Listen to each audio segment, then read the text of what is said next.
এবার ভারতে শনাক্ত হলো চীনের ত্রাস HMPV ভাইরাস। বেঙ্গালুরুর একটি শিশুর দেহে সন্ধান মিলেছে এই ভাইরাসের। হাসপাতালে ভর্তি ছিল আক্রান্ত 8 মাস বয়সী শিশুটি। চীনে ছড়িয়ে পড়া করোনার মতো ভাইরাসের প্রথম আক্রান্ত শনাক্ত হলো ভারতে।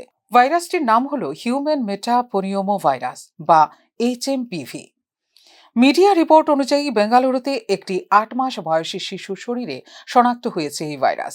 রক্তের নমুনা পরীক্ষা করে এই ভাইরাস শনাক্ত করা হয়েছে বলে জানিয়েছে বেঙ্গালুরুর ব্যাপটিস্ট হাসপাতাল। তবে তারা তাদের ল্যাবে রক্তের নমুনা পরীক্ষা করেনি বলে স্পষ্ট করেছে কর্ণাটক স্বাস্থ্য বিভাগ। এই ভাইরাসে আক্রান্ত হলে ঠান্ডা এবং কোভিড-19 মতো উপসর্গ দেখা দেয় রোগীদের দেহে। এর সবচেয়ে বড় প্রভাব দেখা যাচ্ছে ছোট শিশুদের ওপর। এর মধ্যে 2 বছরের কম বয়সী শিশুরা সবচেয়ে বেশি আক্রান্ত হয় বলে জানিয়েছেন চিকিৎসকরা। এই মরশুমে HMPV একটি সাধারণ ভাইরাস বলে আশ্বস্ত করেছে কেন্দ্রীয় সরকার। চীনে HMPV আক্রান্ত রোগীর পরিসংখ্যান বৃদ্ধির প্রেক্ষিতে 4 জানুয়ারি যৌথ মনিটরিং গ্রুপের একটি বৈঠক করেছিল কেন্দ্রীয় সরকার। বৈঠকের পরে ফ্লু মরশুম বিবেচনা করে চীনের পরিস্থিতি অস্বাভাবিক নয় বলে জানিয়েছিল সরকার। WHO তরফে যা খবর মিলেছে সেদিকে কড়া নজর রাখছেন আধিকারিকরা। আগামী দিনে কোনো বিপদ আসতে পারে কিনা তাও খতিয়ে দেখা হচ্ছে। পরিস্থিতি মোকাবেলায় পুরোপুরি প্রস্তুত দেশ বলে বৈঠক শেষে বিবৃতি জারি করে স্বাস্থ্য মন্ত্রক। বিশেষজ্ঞদের মতে 11 বছরের কম বয়সীদের মধ্যে সাধারণত দেখা যায় HMPV অর্থাৎ হিউম্যান মেটানিউরো ভাইরাস। জ্বরে আক্রান্ত রোগীদের মধ্যে 0.7% দেহে থাকা HMPV। কিন্তু সম্প্রতি এই ভাইরাসের কোনো প্রজাতি চীনে দাপট দেখাচ্ছে সেই নিয়ে নিশ্চিত নয় সরকার।